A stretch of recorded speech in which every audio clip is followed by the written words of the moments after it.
A king must never fall to his knees. Yet we consistently see kings with an abundance of benevolence do just this, never compelled out of submission, but gratitude. Since these selfless souls live as humans despite their status in the upper echelon, they can know love. The pain of it being taken away, the relief of its return. It's not something you're either born with or not, because even the most rotten inhuman souls have unlocked the shackles of regal delusion. Like her father, Vivi learned this lesson. It's one passed down through the Nefertari line, something initiated when the very world order was formed, and they decided not to place themselves above the ones they rule. Vivi carries the will of that rebellious queen, and teaches another rebel this valuable lesson. Luffy doesn't hesitate to fall to his knees for a similar reason, and when this route proves to lead to the most valuable treasure, salvation, Luffy wears nothing but gratitude on his face, because it's not just a friend who's in dire need, but his guidepost. Without direction, one cannot reach the place they desire. Without Nami, Luffy cannot become a king. The importance of a navigator further highlighted by Wapple's crew.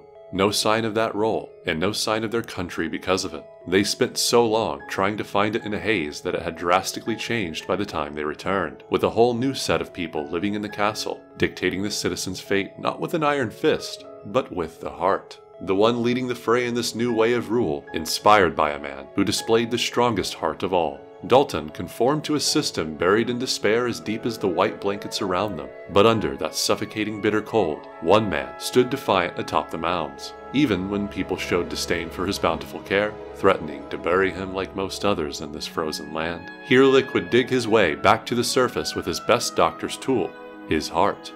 And it is this heart that reaches a beast buried deeper than all others. Through his tutor, Chopper learned to wield that tool as well. It's why he could still stand defiant, even when faced with his past scars. Because now, beyond that pain, he saw a cure.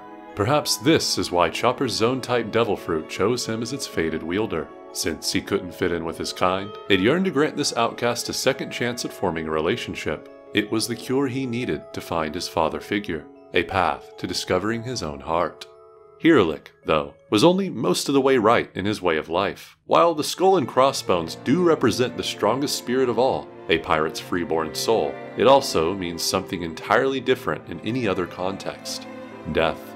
Since it was a fate this quack didn't shy away from, he forgot its relevance to his role as a mentor. While a permanent end is something doctors shouldn't fear, it is also a result they must resist until their last drop of medicine. The way of a doctor is one that must always walk with death, but never be its friend. A true doctor must not only have the will to face demise, but have the heart to never be comfortable in its presence. And with these assets, one can achieve an existence that is most effective in saving lives: a doctor's soul. However, even with the will, heart, and soul being perfectly in harmony, this still is not enough to become a cure to all diseases. As seen especially with our main character, will, heart, and soul are not sufficient to make up for incompetency. Luffy had to train, just like Chopper would later learn from a more esteemed expert. Chopper's first teacher might have taught him the most important lessons to achieve his dream, but Kureha is the one who ultimately enabled him to take that first step, becoming a doctor.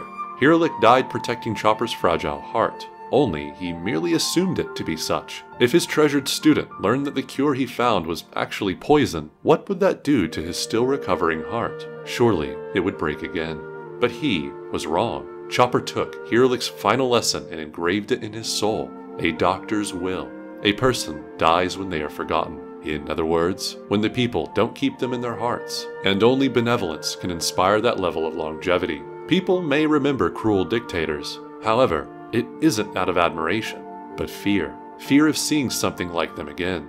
While the brave souls, following their hearts, seamlessly inspire the masses to replace their vacancy in the world, Chopper waves the symbol of that will in desolation to reach salvation for himself and the world he yearns to cure. Because the world has been, after all, bombarded by an 800-year-long blizzard, one threatening to bury everyone who tries to fight against it. To make a miracle cure that can halt this never-ending cold, Chopper must become that very medicine. He must become a doctor that can do what Hirlik did for him on a far broader scale. And it is the Straw Hats that have the tools necessary for him to concoct that ultimate remedy: liberation. A kind of healing force that Luffy emits just by staying true to his pirate soul. It is this soul that is accompanied by a grand heart displayed numerous times throughout Drum Island.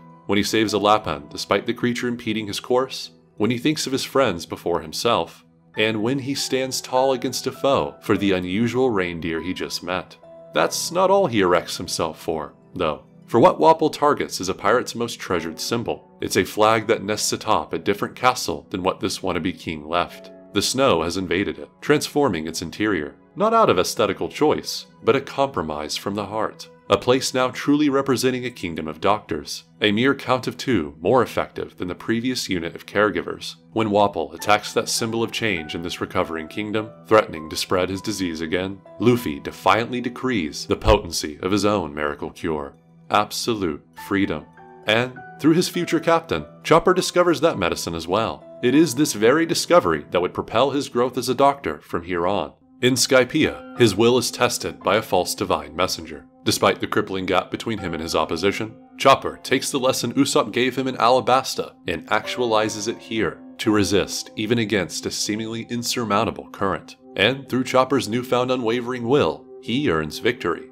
Although, in Enies Lobby, he errs. People used to call him a monster for lack of understanding, and Chopper validates their rejection by becoming the very thing they revolted against. He takes the grit he acquired on that sky island and contorts it. He believes he must be a combatant to maximize his usefulness on the crew, but it is this very commitment to fighting that makes him lose his most important asset, his heart. For as Hiralik taught him, a doctor's most important tool is a benevolent heart. Yet Chopper sacrifices it here for fighting prowess, ultimately becoming more of a liability than an aid for his friends.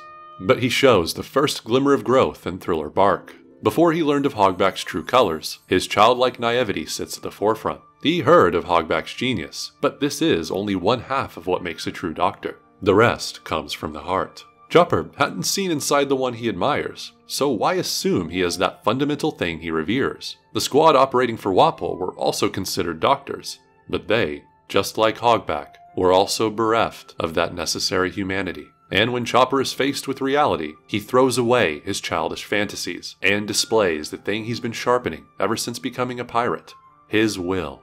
Despite there being enemies all around him, unlike in Enies Lobby, this time Chopper does not discard his heart. He shows aggression only just enough to reach a point where he can heal his enemy, administering the most potent antidote for Hogback's disease, words of the heart. And through his own way of battle, he cures Sindri.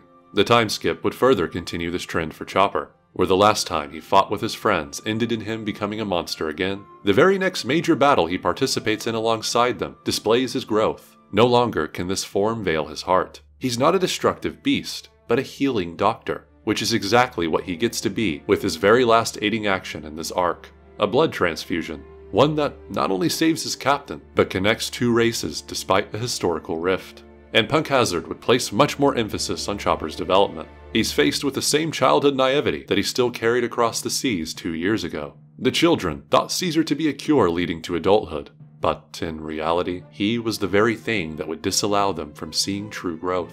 They do, well, grow, but only physically. Like Chopper before his training, their enhanced destructive capabilities only represent their greatest blight. And for them, it's far more morbid than Chopper's was. Their mortality. Here, the Doctor of the Straw Hats is faced with the death of the innocent, and it's not at all like Hiralik's, where he died an old man on his own terms, but of frightened children who aren't ready to be greeted by the Grim Reaper. Chopper pulls no punches. As his will dictates, he can't allow Mocha to remain naive like he once was. He relays to her the reality of her situation, but this cold truth is immediately warmed by a display of the heart. Chopper drops to his knees, paralleling Luffy's first action after arriving at his future doctor's domain. He apologizes, not because he had any part of Caesar's sick experiments, but because he couldn't arrive in time to prevent the disease's spread in the first place. The humility he shows portraying the soul of a true doctor, just like how it was with Luffy when he unveiled the humble demeanor of a true king. And finally, more recently in Wano, Chopper has come closer than ever before in taking hold of his dream, a disease that doesn't discriminate against friends and foe alike, and a first mate who trusts in the medical prowess of his doctor. A lot rests on Chopper's shoulders, like the icy chill perpetuating Drum Island when people considered him a monster, and with the same beaming eyes Chopper used to display in his Monster Point form. The Isonis are reminiscent of past battles this little reindeer has faced. But while grimacing through a virus threatening to eat away his humanity like the infected around him, Chopper's will holds true against his greatest test yet. Both his life and the lives of everyone around him hinge on his success, the ultimate exam for a doctor, and he passes with flying colors, literally, for it is another symbol of his past he uses to combat this blight. Chopper once sobbed when seeing the conclusion of his father figure's life work.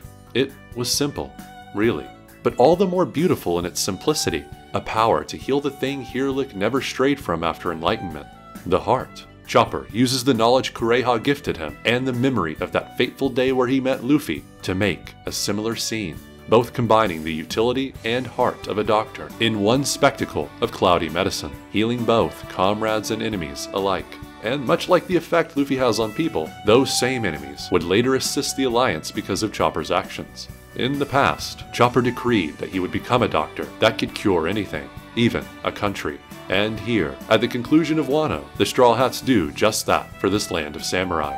Better yet, this is not the first time.